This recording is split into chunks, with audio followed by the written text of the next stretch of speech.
راستہ ملا کے جی ان کو آنے دیا جائے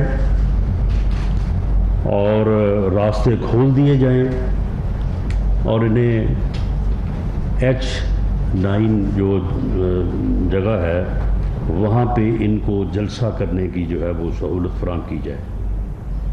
اس کے اوپر بھی عمل ہوا اور وہاں پہ ہم نے طے شدہ ٹائم جو سپریم کورٹ کے معزز بینچ نے 3 گھنٹے کا دیا تھا تو ہم نے پوری طرح سے وہاں پہ انتظامات جو ہے وہ کیے تاکہ یہ وہاں پہ جو ہے یہ جلسہ جو ہے وہ کر سکے. لیکن ان کا مقصد تو جلسہ کرنا تھا ہی نہیں. ان کا مقصد تو کوئی پولیٹیکل ایکٹیویٹی کرنا نہیں تھا. ان کا مقصد تو جو ہے وہ اسلام آباد میں داخل ہو کے افراتفری اور انارکی جو ہے وہ پھیلانا تھا. ان کا مقصد جو ہے وہ کیپٹل سٹی کو سیز کرنا تھا. ان کا مقصد جو ہے وہ گورنمنٹ کو جو ہے وہ آ کے ڈسفنکشنل جو ہے وہ کرنا تھا. تو اس لیے وہ جیسے ہی ان کو سپریم کورٹ کے اس حکم کی وجہ سے اجازت یا موقع ملا تو انہوں نے ایک لمحے کے لیے بھی یہ نہیں کہا کہ ہم وہاں پہ جا کے کوئی جلسہ کریں گے یا کوئی ہم وہاں پہ اپنا جو ہے وہ ایکٹیویٹی کریں گے. وہ سیدھے جو ہے انہوں نے کہا کہ ہم ڈی چوک جو ہے وہ جا رہے ہیں. اور ان کے آنے سے پہلے ڈی چوک میں تقریباً 3-4 ہزار کے قریب لوگ جو ہے وہ جمع ہو چکے تھے. آپ میں سے بھی بہت سارے لوگوں نے ان لوگوں کو جا کے دیکھا ہوگا. ان سب کا جو ہے وہ ایک ہی صوبے سے تعلق تھا اور وہ لوگ اس گینگ کے ساتھ نہیں آ رہے تھے بلکہ وہ اس کرمنل گینگ اس جتھے کا جو ہے فرنٹ تھے, یعنی اپ فرنٹ تھے. وہ پہلے سے ایک دن پہلے سے جو ہے وہ یہاں پہ آ چکے تھے. ہم نے وہ تمام بلڈنگز اور تمام جگہیں اور وہ ہوٹل جو ہے وہ مارک کر لیے ہیں. ہم ایک ایک کے متعلق جو ہے وہ اپنی رپورٹ میں درج کر رہے ہیں کہ کہاں کہاں سے یہ لوگ آئے تھے اور کہاں کہاں پہ جو ہے وہ یہ ٹھہرے تھے. KPK ہاؤس میں جو ہے وہ لوگ ٹھہرائے گئے. یعنی ایک سرکاری وسائل کو اپنے سیاسی مجرمانہ ایجنڈے کے لیے جو ہے وہ استعمال کرنے کی اس سے اور جو ہے وہ بڑی جو ہے وہ ایک بری صورت جو ہے وہ کیا ہو سکتی ہے. پارلیمنٹ لاجز میں جہاں پہ پورے ملک سے جو ہے وہ ممبرز ہر صوبے سے وہاں پہ مقیم ہیں بلکہ ان کی فیملیز مقیم ہیں. اور یہ کتنی خطرناک بات تھی کہ انہوں نے مسلح لوگوں کو آگے وہاں پہ بھی جو ہے وہ ٹھونسا ہوا تھا اپنے جو ہے وہ مختلف جو ہے وہ لاجز میں. تو انہوں نے اسی وقت کہا کہ جی ہم تو جو ہے وہ ڈی چوک میں جائیں گے, کوئی ہم جو ہے وہ H9 یا کسی جگہ پہ جو ہے وہ نہیں جائیں گے. اور سپریم کورٹ کے اس فیصلے کا بھی انہوں نے استحصال کیا, خلاف ورزی کی, توہین عدالت کی. ہماری توہین عدالت کی درخواست کو سپریم کورٹ کے معزز بینچ نے اس قابل نہیں سمجھا کہ اس کی سماعت کی جائے. لیکن میں سمجھتا ہوں کہ عمران خان صاحب کے اس بیان کے بعد کہ ہمارے ساتھ لوگ مسلح تھے, اب اس کے بعد کوئی ہماری کسی رپورٹ کی, ہماری کسی ایویڈنس کی کوئی وہ ضرورت رہ نہیں جاتی.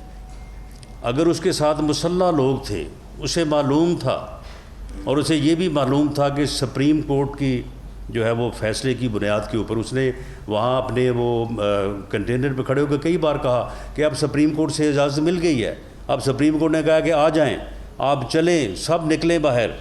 تو اس کے بعد وہ اسے چاہیے تھا نا کہ وہ سپریم کورٹ کی اجازت کے ساتھ جو جگہ مختص کی گئی تھی وہاں جاتا. وہ اس کے بعد وہ کہہ رہا میں جو ہے وہ ڈی چوک میں پہنچ رہا ہوں, وہاں پہ میرا انتظار ہو رہا ہے. جب یہ وہاں کہہ رہا تھا کہ میرا انتظار ہو رہا ہے, وہاں پہ کوئی بندہ نہیں تھا, لیکن یہ لوگوں کو میسیجنگ کی جا رہی تھی کہ وہاں پہ پہنچے. اور وہ وہی لوگ پہنچے جو یعنی ان کا جو ہے وہ ایڈوانس جو ہے وہ لشکر یا گینگ کے طور پہ یہاں پہ مختلف جگہوں پہ مقیم تھے.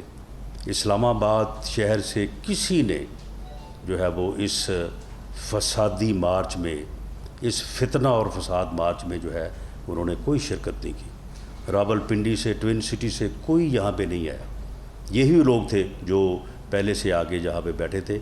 اس کے اوپر آج کابینہ نے بھی جو ہے وہ عوام کا بھی شکریہ ادا کیا ہے، اور خاص طور پہ اسلام آباد کے شہریوں کا کہ انہوں نے اس موقع کے اوپر اپنے گھروں میں ٹھہر کے جو ہے وہ اس فسادی ٹولے کا حصہ نہ بن کے انہوں نے جو ہے وہ حکومت کی جو ہے وہ مدد کی.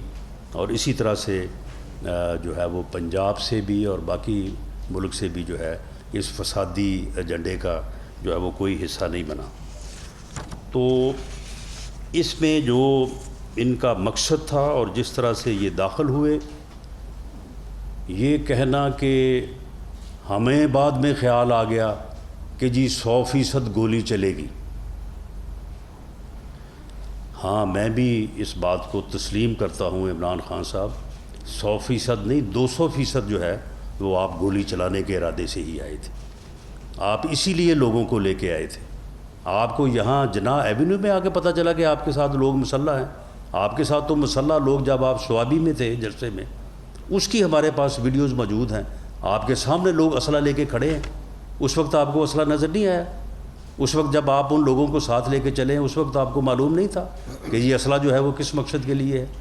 اور اس کے مقابلے میں جو ہے وہ پولیس کی طرف سے صرف ربڑ بلٹس اور ٹیئر گیس سے جو ہے اس فسادی ٹولے کو جو ہے وہ ناکام کیا گیا.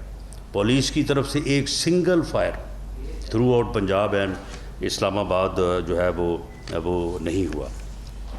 تو اب اس کے بعد میری یہ دیانت دارانہ رائے ہے کہ یہ ایک کرمنل ایکٹ ہے.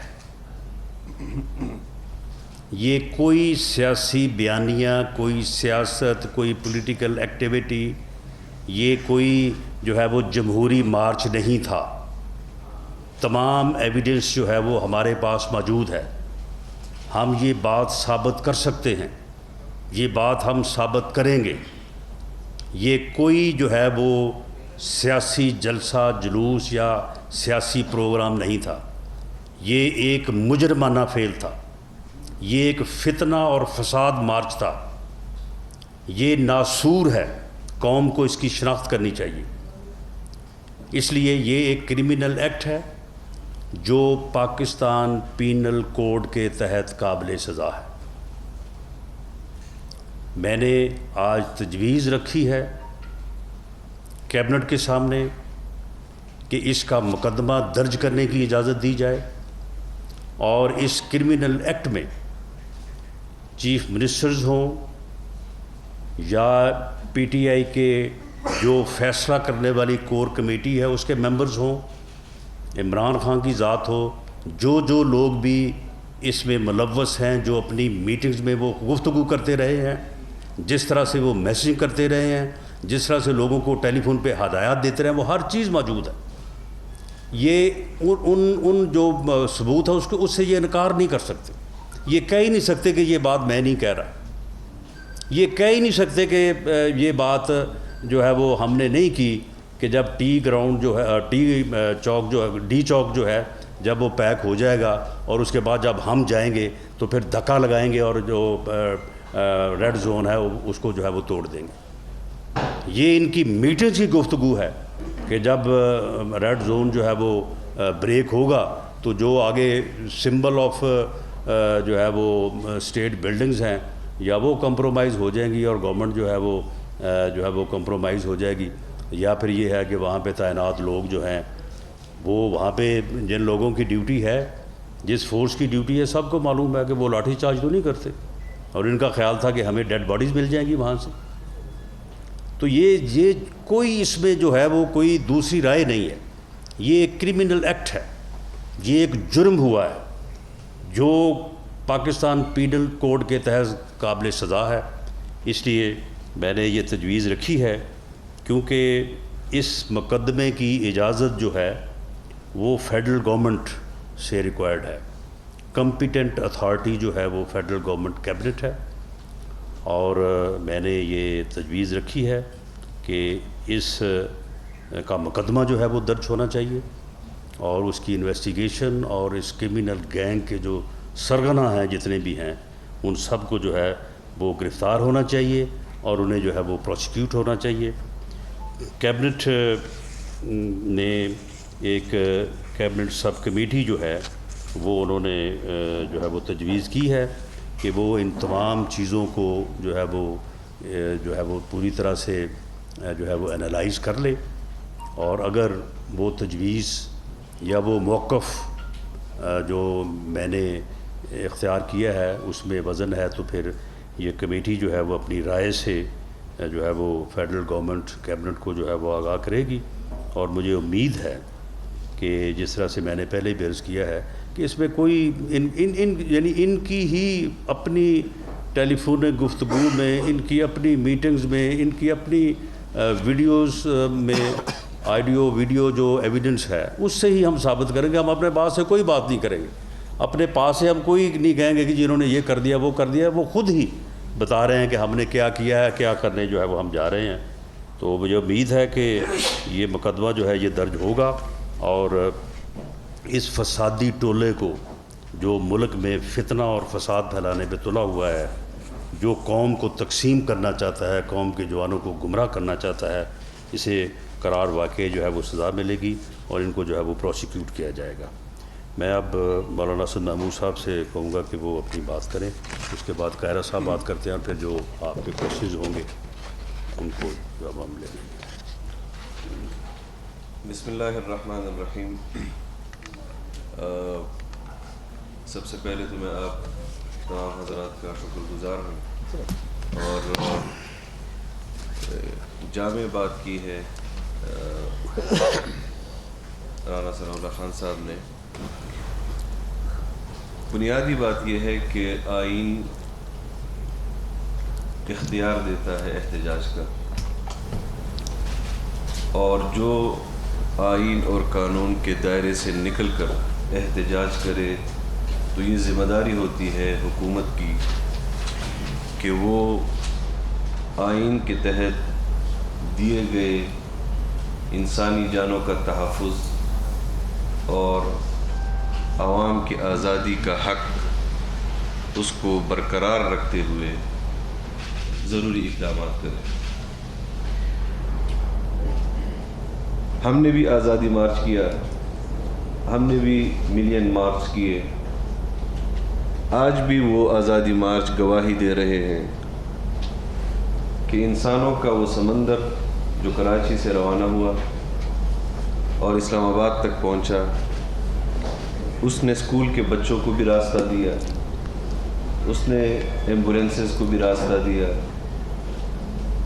سندھ کے اندر عوام نے پھول نچھاور کیے اس آزادی مارچ پر، پنجاب کے اندر عوام نے پھول نچھاور کیے اس آزادی مارچ کے کرنے والوں پر، اسلام آباد نے اس کا استقبال کیا، اور یہاں پر بھی 13 اور 14 دن جس نظم و ضبط کے ساتھ پاکستان کے وہ آزادی مارچ میں شرکت کرنے والے، وہ اس کی مثال شاید پاکستان کی تاریخ میں اس کی نظیر آپ کو نہ ملے۔ یقیناً ہر شخص اگر احتجاج کرتا ہے تو اس کے پیچھے اس کے وہ حقوق ہوتے ہیں جو وہ محسوس کرتا ہے کہ یہ حق مجھے آئین نہیں دے رہا، یہ حق مجھے قانون نہیں دے رہا، حکومت نہیں دے رہی، اس کے لیے وہ جدوجہد کرتا ہے۔ اور جمہوریت میں اس کی بہت ساری مثالیں ہیں۔ جمہوریت پسند سیاسی لوگ وہ احتجاج بھی کرتے ہیں، لیکن اگر احتجاج کا طرز عمل یہ ہو کہ جس طرح مسلح گروہ پاکستان کے اندر وقتاً فوقتاً اٹھتے ہیں اور وہ یہ سمجھتے ہیں کہ آئین ہمیں حق نہیں دے رہا اور ہم کسی راستے سے بھی ہمیں حق نہیں مل رہا تو ہم بندوق اٹھائیں گے، اس کی مثالیں آپ کو قبائل میں بھی ملتی ہیں، اس کی مثالیں آپ کو مذہب کے نام پر بندوق اٹھانے والوں میں بھی ملتی ہیں، اس کی مثالیں آپ کو قوم پرست لسانیت کی بنیاد پر بندوق اٹھانے والوں کی بھی ملتی ہیں۔ تو جس طرح وہ لوگ آئین اور قانون کی خلاف ورزی کر رہے ہیں اور ادارے ان کے خلاف اقدامات کر رہے ہیں، عمران خان کا یہ احتجاج جو خود تسلیم کرتا ہے کہ وہ مسلح بھی تھا، اور آج پیشگی اس کا وزیر اعلیٰ یہ کہہ رہا ہے کہ اگر عمران خان مجھے کہے گا تو میں فورس استعمال کروں گا۔ 2014 کے اندر بھی ایک وزیر اعلیٰ نے سول نافرمانی کی تحریک کا اعلان کیا اور اس کے خلاف کوئی کارروائی نہیں ہوئی۔ آج پھر فورسز کو استعمال کرنے کی بات کی جا رہی ہے، اور ہماری ذمہ داری ہے بحیثیت حکومت کی کہ ہم اسٹیٹ کے ریٹ کو بہر صورت قائم رکھیں، اور ہم بہر صورت اسٹیٹ کے ریٹ کو قائم رکھنے کی کوشش کریں گے۔ اور اگر ہم ایسا نہیں کرتے بحیثیت حکومت کے، تو پھر اس میں ہم اپنے آپ کو جواب دہ سمجھتے ہیں۔ ہم کسی کو احتجاج سے نہیں روکتے، اور جس طرح وزیر داخلہ صاحب نے فرمایا، ہم یہ بھی سمجھتے ہیں کہ احتجاج ہوتے ہیں اگر کسی کے خلاف کوئی ایسا اقدام ہو جو پبلک کی نظر میں ناقابل قبول ہو، ناقابل برداشت ہو، تو عوام کی طرف سے رد عمل آتا ہے۔ آپ نے دیکھا کہ نہ اس دن عوام کی طرف سے رد عمل آیا، اور نہ آج تک عوام کی طرف سے رد عمل آ رہا ہے۔ یہ شخص روز چیختا ہے، روز چلاتا ہے، اپنی بے بسی کو بھی وہ جانتا ہے کہ وہ کبھی بھی دوبارہ اسلام آباد نہیں آئے گا، اس لیے وہ زیر غور لاتا ہے ان چیزوں کو جو حتمی اعلان کر چکا ہے کہ انہوں نے فلور آف دی ہاؤس اسمبلیوں سے استعفے دیے، اور اب وہ دوبارہ اپنے پارٹی کے اندر اس بات پر بھی غور کر رہا ہے کہ وہ اسمبلی میں آ کر دوبارہ بیٹھے۔ ہم آئین کے اندر رہتے ہوئے، قانون کے دائرے کے اندر رہتے ہوئے سب کو اس کے حق، ان کے حقوق کو تسلیم کرتے ہیں۔ ہم چاہتے ہیں کہ پاکستان آئین کے تحت چلے، قانون کی حکمرانی ہو، اور ہم یہ بھی چاہتے ہیں کہ وہ ہوش کے ناخن لے، اس کو آئین کے دائرے کے اندر پاکستان کے لوگوں نے رخصت کیا ہے۔ آج بھی ہم اسی پر قائم ہیں۔ اس طرح کے اسلحے کی بنیاد پر اگر وہ ایک صوبائی حکومت کے ذریعے اسلام آباد کی حکومت کو دھمکائے گا اور قانون حرکت میں نہیں آئے گا، تو پھر مشکلات بڑھیں گی، اور ہم کسی صورت بھی پاکستان کو مزید مشکل میں ڈالنے کے لیے تیار نہیں ہیں۔ جس طرح رانا ثناء اللہ خان صاحب نے کہا کہ یہ بغاوت کے زمرے میں آتا ہے، یقیناً بغاوت کے زمرے میں آتا ہے، اور اس کے حوالے سے جو گزارشات انہوں نے کیبنٹ میں پیش کی ہیں وہ بھی انشاءاللہ جب اجازت مل جائے گی، تقریباً اتفاق تھا اس حوالے سے بھی، لیکن جو ہدایات کیبنٹ کی طرف سے آئیں گی تو اس پر بھی عمل درآمد کیا جائے گا۔ میں یہ بھی سمجھتا ہوں کہ پاکستان کا کوئی طبقہ، نوجوان ہوں، اساتذہ ہوں، وکلاء ہوں، کسی بھی شعبے سے تعلق رکھنے والے لوگ ہوں، ان کو احتجاج کا حق حاصل ہے، لیکن انہوں نے اپنے دور حکومت میں پشاور اسمبلی کے باہر جب اساتذہ اپنے حقوق کے لیے جدوجہد کر رہے تھے، انہوں نے شیلنگ کی، بختر بند گاڑیوں کے نیچے اساتذہ کو اور زخمی کیا، اور شیلنگ کی رمضان المبارک کے اندر۔ خود تو ان کا کردار آپ دیکھ چکے ہیں کہ نہ وکلاء کو انہوں نے احتجاج کے لیے چھوڑا، نہ اساتذہ کو انہوں نے احتجاج کے لیے چھوڑا، نہ ملازمین کو انہوں نے احتجاج کے لیے چھوڑا۔ ایک ایسا طرز حکومت کہ جو شاہی کردار کے حوالے سے آپ اس کو مماثلت دے سکتے ہیں۔ پاکستان ایک جمہوری ملک ہے، اور یہاں پر تمام شہریوں کے حقوق برابر ہیں، یہاں کوئی لاڈلا نہیں، اور میں پہلے بھی کہہ چکا ہوں کہ جو سہولیات اس کو پہلے دستیاب تھی وہ سہولت اب اس کو دستیاب نہیں ہوں گی، اور جب بھی اسلام آباد آئے گا، پہلے تو آئے گا ہی نہیں، انشاءاللہ یہ میں پیش گوئی کر رہا ہوں کہ وہ اسلام آباد پھر نہیں آئے گا، اور اگر آئے گا بھی تو اسمبلی کے اندر آئے گا، اسمبلی کے اندر بیٹھنے کی بھرپور کوشش کرے گا، اور کل جس طرح اسپیکر صاحب نے ان کو نوٹسز دیے ہیں، تو امید یہی ہے کہ وہ فوری طور پر ہی گھنٹوں کے حساب سے یا دنوں کے حساب سے وہ فیصلہ کر لیں گے کہ پارلیمان میں وہ آئیں گے، اور ہم پارلیمان کے اندر بھی ان کو آرام سے نہیں بیٹھنے دیں گے، ان سے 4.25 سال کا حساب لیں گے۔